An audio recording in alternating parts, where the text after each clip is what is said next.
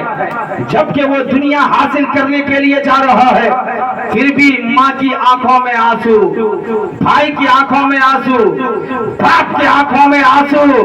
مگر حسین جا رہے ہیں، حکومت کے لیے نہیں جا رہے ہیں، حسین جا رہے ہیں دولت کمانے کے لیے نہیں جا رہے ہیں، حسین جا رہے ہیں حکومت کی کرسی کے لیے نہیں جا رہے ہیں، حسین جا رہے ہیں سونے چاندی کے لیے نہیں جا رہے ہیں، حسین جا رہے ہیں مال و زر کے لیے نہیں جا رہے ہیں، حسین جا رہے ہیں دنیا کمانے کے لیے نہیں جا رہے ہیں، بلکہ حسین جا رہے ہیں کہ ماں کے علی اصغر کو قربان کرنے جا رہے ہیں، علی اکبر کو قربان کرنے جا رہے ہیں، اولا محمد کو قربان کرنے جا رہے ہیں، حضرت قاسم کو قربان کرنے جا رہے ہیں، اپنے ایوان و انسان کو قربان کرنے جا رہے ہیں، اپنے رشتہ دار کو قربان کرنے جا رہے ہیں، اپنے خاندان کو قربان کرنے جا رہے ہیں، حسین جا رہے ہیں تو دنیا کے لیے نہیں جا رہے ہیں بلکہ رسول اللہ کے دین کے لیے جا رہے ہیں، آمنہ کے لال کی شریعت کے لیے جا رہے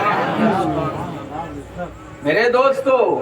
وہ سرکار امام حسین رضی اللہ تعالی عنہ جب اپنی ماں کے تربت انور سے مزار مقدس سے اپنے گھر تشریف لاتے ہیں اور کہتے ہیں کہ دیر نہ کرو، رخت سفر باندھو، رات کی تاریکی ہے، دنیا خرگوش کی نیند سو رہی ہے، امام حسین اور ان کے گھر والے عبادت الہی میں مشغول ہو جاتے ہیں، عبادات و ریاضات میں مشغول ہو جاتے ہیں، تسبیح و تحلیل میں مشغول ہو جاتے ہیں، کوئی قرآن پڑھ رہا ہے، کوئی تسبیح پڑھ رہا ہے، کوئی نماز نفل ادا کر رہا ہے، کوئی سبحان اللہ الحمدللہ کی صدائیں بلند کر رہا ہے، اسی گھر میں ایک بچی بھی ہے جس کا نام سیدہ صغریٰ ہے، سیدہ صغریٰ جو بخار کی شدت سے اس قدر بے چین و بے قرار ہے کہ کروٹ بھی نہیں بدل پاتی ہے، ہل بھی نہیں پاتی ہے، اس قدر بیمار ہے سیدہ صغریٰ، اپنی نگاہوں سے دیکھ رہی ہے کہ آخر یہ کیا ہو رہا ہے، سبوں کے آنکھوں میں آنسو کیوں ہے، مگر کچھ بول نہیں پا رہی ہے، اس قدر بیمار ہے، بخار اس قدر تیز ہے کہ جب اس کے بدن کو چھوا جاتا ہے تو ایسا لگتا ہے کہ انگارے پہ ہاتھ رکھ دیا ہو، انگارے پہ ہاتھ رکھ دیا ہو، اس قدر بے چین و بے قرار ہے سیدہ صغریٰ۔ حضرت امام حسین رضی اللہ تعالی عنہ سیدہ صغریٰ کے پاس تشریف لاتے ہیں اور سیدہ صغریٰ کے نگاہوں کو دیکھ کر کہتے ہیں، اے میری لاڈلی شہزادی، اے میری پیاری بیٹی، میں جانتا ہوں کہ یہ تمہاری نگاہیں مجھ سے کیا سوال کر رہی ہیں، مجھے پتا ہے تم مجھ سے کیا پوچھنا چاہ رہی ہو، تو یہی پوچھنا چاہتی ہو نا کہ ہم لوگ کہاں جا رہے ہیں اور کیوں جا رہے ہیں، کہاں جا رہے ہیں، اور جا بھی رہے ہیں تو اس سفر میں ہمیں کیوں نہیں شامل کیا گیا ہے، اس سفر کے لیے ہمیں کیوں نہیں تیار کیا گیا ہے، اس سفر کے لیے ہمیں کیوں نہیں دیا گیا ہے۔ سیدہ صغریٰ کے آنکھوں سے آنسوؤں کے قطرات ٹپک رہے ہیں، بخار کی شدت کی وجہ سے زبان سے بول بھی نہیں پاتی ہیں، مگر آنکھوں کے اشارے سے سرکار امام حسین سے سوال کر رہی ہے، میرے بابا حسین، اے میرے بابا حسین، آپ جا رہے ہیں، مجھے چھوڑ کر جا رہے ہیں، اپنی بیٹی کو چھوڑ کر جا رہے ہیں، اپنی شہزادی کو چھوڑ کر جا رہے ہیں، اے میرے بابا حسین، آپ جا رہے ہیں تو مجھے لے کر کیوں نہیں جا رہے ہیں؟ مجھے اس سفر میں کیوں نہیں شامل کیا گیا ہے؟ میرے آقا حسین فرماتے ہیں کہ میری بیٹی صغرا، میں جا رہا ہوں، بچپن میں جو اپنے نانا سے وعدہ کیا تھا اسی وعدہ کو نبھانے جا رہا ہوں، اسی وعدہ کو نبھانے جا رہا ہوں۔ تبھی تو کسی کہنے والوں نے کیا خوب کہا ہے کہ جس نے حق کربلا میں ادا کر دیا، اپنے نانا کا وعدہ وفا کر دیا، گھر کا گھر سب سپرد خدا کر دیا، اس حسین ابن حیدر پہ لاکھوں حسین ابن حیدر پہ لاکھوں سلام۔ عزیزان ملت اسلامیہ، حضرت امام حسین رضی اللہ تعالی عنہ اپنی شہزادی سیدہ صغرا کی پیشانی کو چومتے ہیں، عبادت الہی میں مشغول ہو جاتے ہیں۔ فجر کا وقت ہوتا ہے، نماز فجر ادا کرنے کے بعد سرکار امام حسین رضی اللہ تعالی عنہ اور ان کے تمام ساتھی، ان کے بیٹے 6 ماہ کا علی اصغر ہے، حضرت علی اکبر ہے، حضرت قاسم ہے، ان کی بیویاں ہیں اور ان کے گھر کے چند افراد ہیں، یکی بادگرے ایک ایک کر کے سب کوئی حضرت سیدہ صغرا سے آخری ملاقات کے لیے جا رہے ہیں، آخری سلام کے لیے جا رہے ہیں، آخری ملاقات کے لیے جا رہے ہیں۔ حضرت امام حسین رضی اللہ تعالی عنہ پھر جب آخری ملاقات کے لیے جاتے ہیں، آخری سلام کے لیے جاتے ہیں، تو پھر وہی دیکھتے ہیں کہ بخار کی شدت کی وجہ سے میری بیٹی سیدہ صغرا ہل بھی نہیں پاتی ہے، بول بھی نہیں پاتی ہے، بلکہ آنکھوں سے ہی اشارہ کر رہی ہے۔ میں باپ جب ایک بچے اشارہ کرتے ہیں تو باپ ان کے اشارے کو سمجھ جاتے ہیں، ماں اشارے کو سمجھ جاتی ہے، ماں بھی اشارہ سمجھ رہی ہے کہ سیدہ صغرا کیا کہہ رہی ہے، باپ بھی اشارہ سمجھ رہا ہے کہ میری بیٹی کیا کہہ رہی ہے، بھائی بھی اشارہ سمجھ رہے ہیں کہ میری بہن کیا کہہ رہی ہے۔ عزیزان ملت اسلامیہ، اور حضرت امام حسین رضی اللہ تعالی عنہ آخری ملاقات کے بعد اپنے گھر سے باہر نکلتے ہیں اور حضرت ام سلمہ سے کہتے ہیں، اے ام سلمہ، میری بیٹی سیدہ صغرا کا خیال رکھنا۔ کون ام سلمہ؟ جو تمام مسلمانوں کی ماں ہے، تمام مسلمانوں کی ماں ہے، وہ حضرت ام سلمہ جو آقا رحمت صلی اللہ تعالی علیہ وسلم بیویوں میں سے، اور وہی ام سلمہ جن کو حضور نے کربلا کی مٹی دیا تھا اور کہا تھا ام سلمہ اس مٹی کو سنبھال کے رکھنا۔ حضرت ام سلمہ نے اس مٹی کو ایک شیشی میں بند کر لیا، اور آقا رحمت نے فرمایا تھا کہ جب میرا حسین کربلا میں شہید ہو جائے گا تو یہ مٹی خون بن جائے گا، یہ مٹی خون بن جائے گا، حضور نے فرمایا تھا۔ آقا رحمت صلی اللہ تعالی علیہ وسلم حضرت ام سلمہ فرماتی ہیں کہ میرے گھر میں حسن و حسین کھیل رہے تھے، آقا رحمت صلی اللہ علیہ وسلم محبت سے نظارہ کر رہے ہیں، دیکھ رہے، مسکرا رہے۔ آپ کے گھر میں، ہمارے گھر میں جب چھوٹا چھوٹا بچہ کھیلتا ہے تو دادا، نانا، باپ، ماں سب دیکھ کر ہنستے ہیں، مسکراتے ہیں، کبھی برتن اٹھاتا ہے، پٹکتا ہے، کبھی بوتل پٹکتا ہے، کبھی یہ پٹکتا ہے، کبھی موبائل پٹکتا ہے، پھر بھی بچوں پر غصہ نہیں آتا ہے، پیار ہی آتا ہے کہ نہیں؟ غصہ نہیں آتا ہے، پیار آتا ہے۔ بچے چھوٹے ہیں، بچے بڑے سچے ہوتے ہیں، بچے بڑے اچھے ہوتے ہیں، بچے سے محبت کرنا یہ حضور کی سنت ہے۔ بچہ چاہے جس کا بھی ہو، محبت کی نظر سے دیکھو، محبت کی نگاہ سے دیکھو، محبت کی نظر سے دیکھو، یہ میرے آقا کی سنت ہے۔ کسی کے بھی بچے ہوں، آپ اسی لیے جانتے ہیں اسلام نے ہمیں کیا درس دیا ہے، اسلام نے کیا ہمیں سبق سکھایا ہے کہ جب 2-4 بچے ساتھ ہوں اور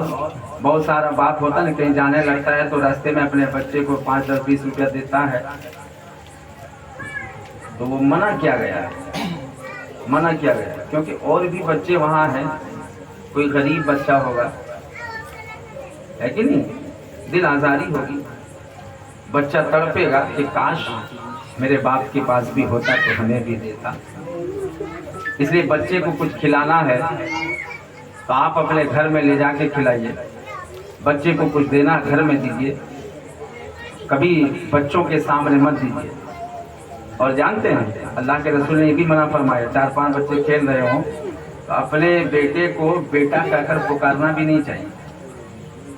ہو سکتا ہے اس میں کوئی یتیم بچہ ہو جس کا باپ نہ ہو، ہے کہ نہیں، اس لیے نام لے کے پکارو، نام لے کے۔ جب آپ 4 بچے کھیل رہے ہوں، ایک بچہ کو آپ کہو گے بیٹا ادھر آ جا،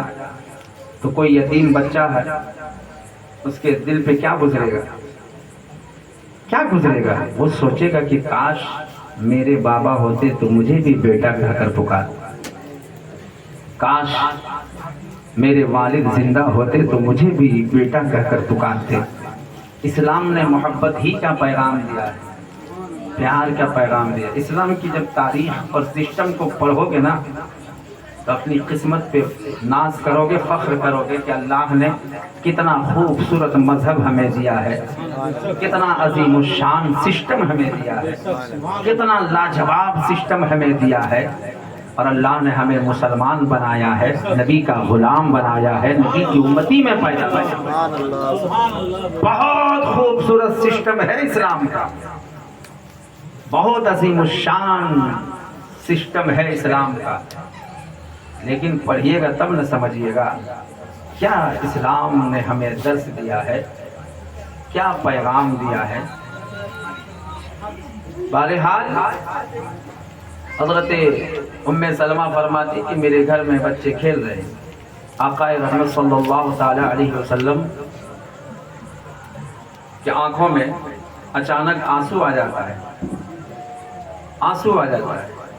ام سلمہ فرماتی یا رسول اللہ آپ رو رہے ہیں، کیا معاملہ ہے؟ حضور فرماتے ہیں کہ ام سلمہ ابھی حضرت جبریل آئے تھے اور انہوں نے مجھے خبر دی کہ یا رسول اللہ آپ اپنے شہزادوں سے اتنی محبت کرتے ہیں مگر آپ ہی کی امت آپ کے بیٹے حسین کو قتل کر دی، اور اے ام سلمہ حضرت جبریل نے مقتل کی مٹی جہاں امام حسین شہید ہوں گے وہاں کی مٹی لا کر ہمیں دیا ہے، تم اسے سنبھال کر رکھو، اور جس دن یہ مٹی خون بن جائے تو سمجھ جانا میرا بیٹا حسین شہید ہو گیا۔ اس سے ایک بات اور ہمیں پتہ چلتا ہے کہ میرے آقا نے وہ مٹی کسی اور کو کیوں نہیں دیا، ام سلمہ ہی کو کیوں دیا؟ اس لیے کہ آقا رحمت کو معلوم تھا کہ کربلا کی تاریخ جب پیش آئے گی تو ام سلمہ اس وقت تک زندہ رہے گی حیات سے، ام سلمہ حیات سے رہے گی، ام سلمہ کو دیا۔ اسی ام سلمہ سے حضرت امام حسین رضی اللہ تعالیٰ عنہ فرماتے ام سلمہ میری بچی کا خیال رکھنا، اور سامان سفر رخت سفر باندھ کر سفر کا آغاز حضرت امام حسین رضی اللہ تعالی عنہ کرتے ہیں، اور سفر کے صعوبتوں کو برداشت کرتے ہوئے، تکلیف کو برداشت کرتے ہوئے، مصیبتوں کو برداشت کرتے ہوئے، آج کا سفر نہیں ہے کہ کچھ گھنٹے میں چند گھنٹے میں ہم کہاں سے کہاں پہنچ جاتے ہیں، مگر اس وقت کا سفر بہت ہی کٹھن ہوتا تھا، بہت سارے جنگلوں کو پار کرنا ہوتا تھا، بہت سارے جنگلوں میں ڈاکوؤں کا اڈا ہوتا تھا جو مسافر کے مال و اسباب کو لوٹ لیتے تھے، چھین لیا کرتا تھا۔ آج تو سفر بہت ہی آسان ہے، بہت آسان ہے، اس وقت ایسا سفر نہیں تھا، بلکہ بہت تکلیف ہوتی تھی، بہت تکلیف کے ساتھ لوگ سفر کرتے تھے، مصیبتیں آتی تھی، پریشانیاں آتی تھی. کبھی کبھی تو ایسا ہوتا تھا کہ جب پانی ختم ہو جاتا تھا تو کئی میل تک پانی کا نام و نشان نہیں ہوتا تھا. کافی دور تک پانی نہیں ملا کرتے تھے. اس زمانے میں جو سفر کرتے تھے بہت کٹھنائیوں کا سفر ہوتا تھا. حضرت امام حسین رضی اللہ تعالی عنہ نے سفر کے صعوبتوں کو برداشت کیا ہے، سفر کی تکلیفوں کو برداشت کیا ہے، سفر کے مصیبتوں کو برداشت کیا ہے، سفر کی پریشانیوں کو اور کٹھنائیوں کو برداشت کیا ہے. اور برداشت کرتے کرتے آخرکار حضرت امام حسین رضی اللہ تعالی عنہ کا قافلہ مکہ معظمہ پہنچتا ہے. جب مکہ پہنچتا ہے اور وہاں کے لوگوں کو جب پتہ چلتا ہے کہ رسول اللہ کے شہزادے آئے ہیں، رسول اللہ کے بیٹے آئے ہیں، نواسہ رسول آئے ہیں، تو مکہ کے لوگ سب حضرت امام حسین سے ملاقات کے لیے آتے ہیں، امام حسین سے ملنے کے لیے آتے ہیں. کوئی آ رہا ہے ہاتھوں کو چوم رہا ہے، کوئی آ رہا ہے قدموں کو چوم رہا ہے. سب خوشی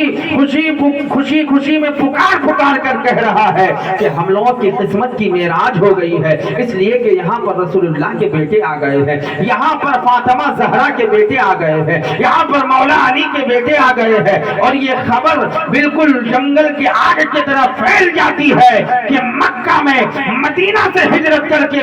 مکہ میں مصطفیٰ کے شہزادے تشریف لائے. خبر پھیل جاتی ہے، سارے لوگ ملنے کے لیے آتے ہیں، ملاقات کے لیے آتے ہیں. یہ خبر کوفہ تک پہنچ جاتی ہے، کوفہ تک. اس وقت مکہ کے گورنر سعید بن عاص تھے، جو بنو امیہ ہی کے فرد تھے مگر اہل بیت سے محبت کرنے والے. یزید ہی کی طرف سے حاکم تھے ضرور مگر آل پیغمبر کا ادب کرنے والے، احترام کرنے والے، ان سے محبت کرنے والے تھے، آل پیغمبر کے غلام تھے. میرے دوستو، جب کوفہ تک یہ خبر چلی جاتی ہے تو کوفہ کے بڑے بڑے لوگوں نے، مالداروں نے، امیروں نے، تاجروں نے، زمینداروں نے، پیسے والوں نے ایک میٹنگ کی کہ رسول اللہ کے بیٹے مکہ آ گئے ہیں اور یہ یزید تو ظالم ہے، یزید شرابی ہے، یزید بیت المال کا مال کھاتا ہے، یزید حرام کھاتا ہے، یزید حرام خور ہے، یزید ماں بہن بیٹیوں میں کوئی فرق نہیں کرتا ہے، یزید آقا رحمت صلی اللہ علیہ وسلم کی شریعت کو نیلام کر رہا ہے. ہم نے پہلے ہی بیزاری ظاہر کی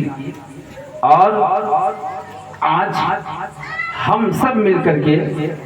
جب حسین پاک کو خط لکھیں گے کہ حسین آپ جانتے ہیں یزید کیسا ہے، اور حقیقت میں حسین کو معلوم تھا کہ یزید فاسق ہے، فاجر ہے، اور جو فاسق ہوگا وہ پیر نہیں ہو سکتا، جو جھوٹا ہوگا وہ پیر نہیں ہو سکتا ہے، جو دغاباز ہوگا وہ پیر نہیں ہو سکتا ہے،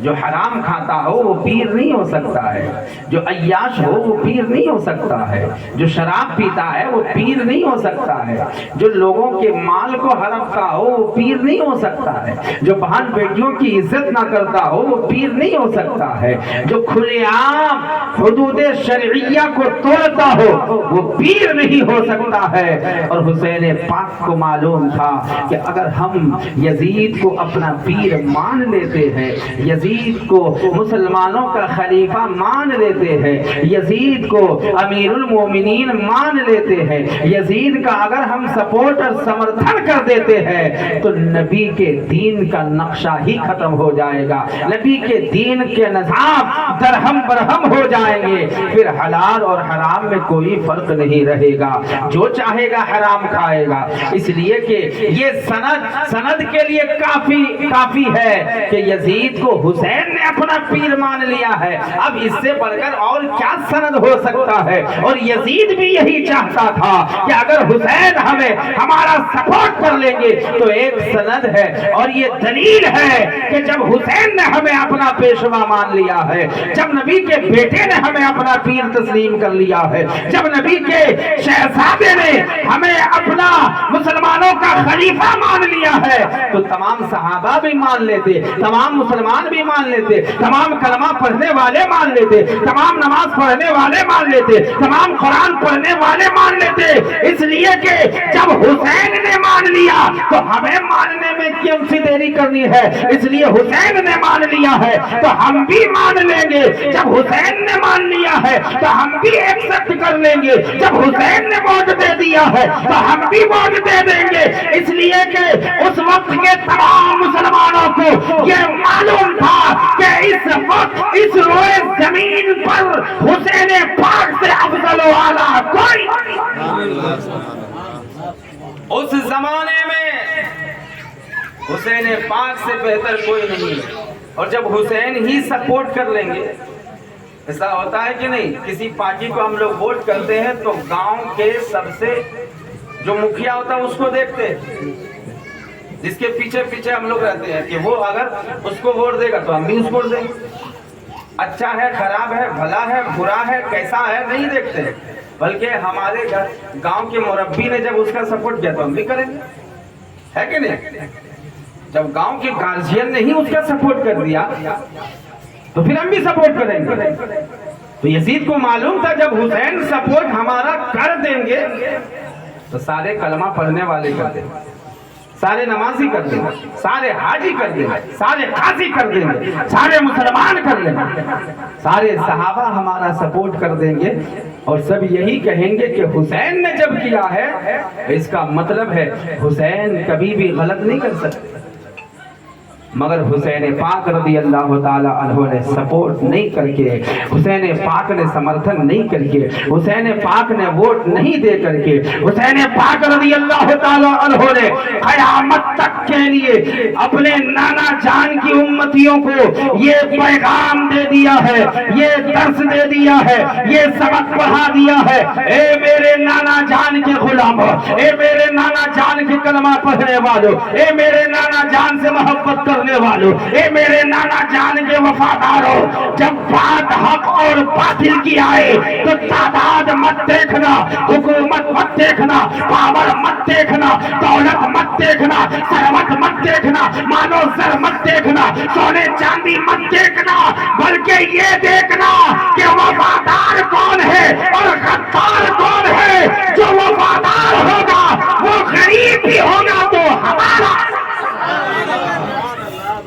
جو وفادار ہوگا وہ غریب بھی ہوگا ہمارا ہوگا، فقیر بھی ہوگا ہمارا ہوگا، مسکین بھی ہوگا ہمارا ہوگا، یتیم بھی ہوگا ہمارا ہوگا، رکشہ چلانے والا بھی ہوگا تو ہمارا ہوگا، ٹھیلا چلانے والا بھی ہوگا ہمارا ہوگا، مزدوری کرنے والا ہوگا ہمارا ہوگا۔ اس لیے کہ ہم کبھی تعداد کو نہیں دیکھتے ہیں، ہم پیسے کو نہیں دیکھتے ہیں، ہم دولت کو نہیں دیکھتے ہیں، ہم مال و زر کو نہیں دیکھتے ہیں، ہم سروس مین کو نہیں دیکھتے ہیں، ہم زمیندار کو نہیں دیکھتے ہیں، ہم دیکھتے ہیں تو یہ دیکھتے ہیں کہ رسول اللہ کا وفادار کون ہے، جو رسول کا وفادار ہے وہ ہمارا ہے، جو رسول کا غدار ہے اس سے ہمارا کوئی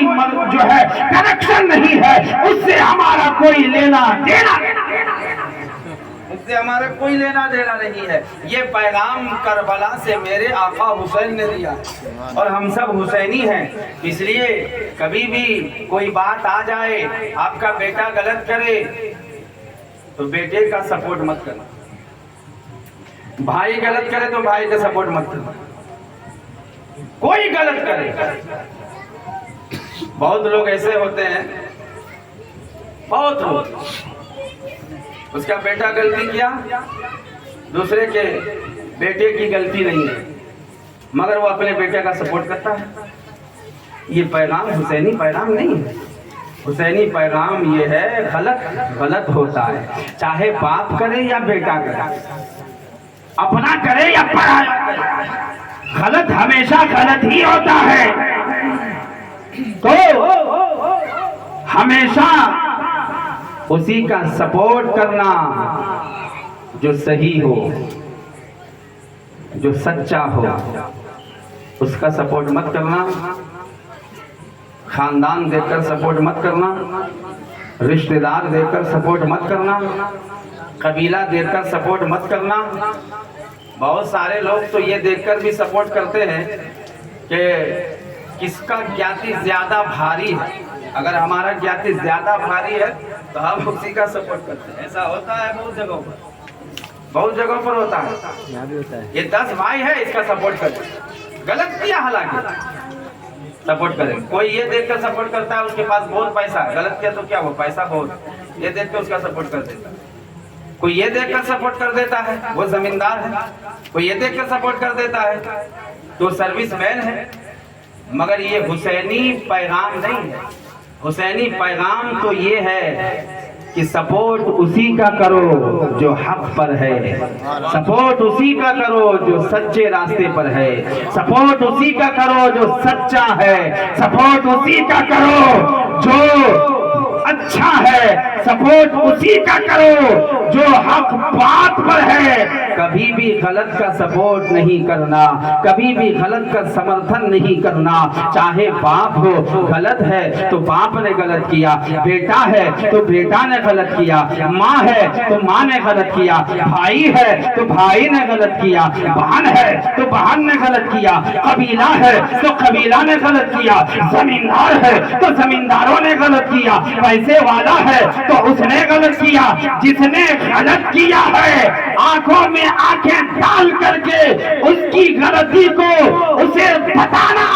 یہ حسینیوں کی پہچان ہے، یہ حسینیوں کی پہچان ہے۔ اور اگر کوئی غریب ہے جس کی غلطی نہیں ہے، فقیر ہے، غلطی نہیں ہے، وہ سچے راستے پر ہے، وہ حق راستے پر ہے، وہ نیک راستے پر ہے، وہ سچا ہے، تو اس کا سپورٹ کرنا۔ کبھی کپڑا دیکھ کر سپورٹ مت کرنا، خاندان دیکھ کر سپورٹ مت کرنا، بلکہ یہ دیکھ کر سپورٹ کرنا کہ حق کیا ہے، باطل کیا ہے۔ حق اور باطل کا سپورٹ اور سمرتھن جب ہم کریں گے تو حق کا سمرتھن کریں گے، اور حق کا سمرتھن وہی کرتا ہے جو حسینی ہے، جو حسنی ہے، جو قادری ہے، جو چشتی ہے، جو ابوالعلائی ہے، جو نقشبندی ہے، جو شہبازی ہے، جو فردوسی ہے۔ یوں سمجھیے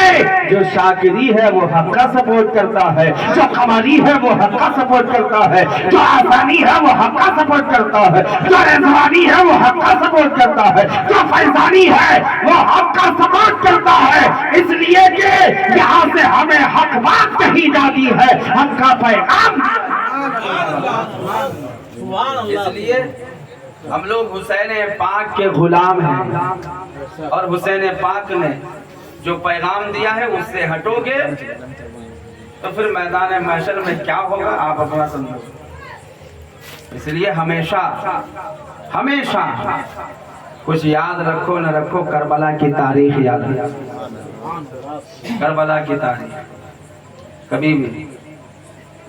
2-4 کو دوست مل کر کے، مان لیجئے کہ ہمارا دوست ہے 4-5 آدمی، ہم لوگ کہیں جا کر کے جھگڑا کر لیتے ہیں، آ کر کے اپنے دوستوں کو بتاتے ہیں، وہ نہ کچھ سنتا ہے نہ بجھتا ہے، بس گاڑی نکالتا چلا جاتا مارنے۔ ارے پہلے سوچو سمجھو کس کی غلطی ہے، کیوں مارا، کس لیے مارا، کاہے کے لیے مارا، ہے کہ نہیں؟ اس نے گالی کیوں دی، اس نے کیا کیا تھا، پہلے سمجھو، پہلے سوچو، پہلے معلوم کرو۔ جوش میں آ کر کے ہوش کھو جاتے ہیں لوگ۔ اور ہمارا دوست ہے تو کیا ہوا، اگر اس نے غلط کیا تو مار کھایا، ہے کہ نہیں؟ اس لیے ہمیشہ حق کے طرف رہو، سچوں کے طرف رہو، اچھوں کے طرف رہو۔ لباس دیکھ کر، خاندان دیکھ کر، پیسہ دیکھ کر، دولت دیکھ کر، مالداری دیکھ کر، زمینداری دیکھ کر، سروس دیکھ کر آپ کسی کا مت بن جاؤ، بلکہ جب بھی دیکھو تو وفاداری دیکھو، بھی دیکھو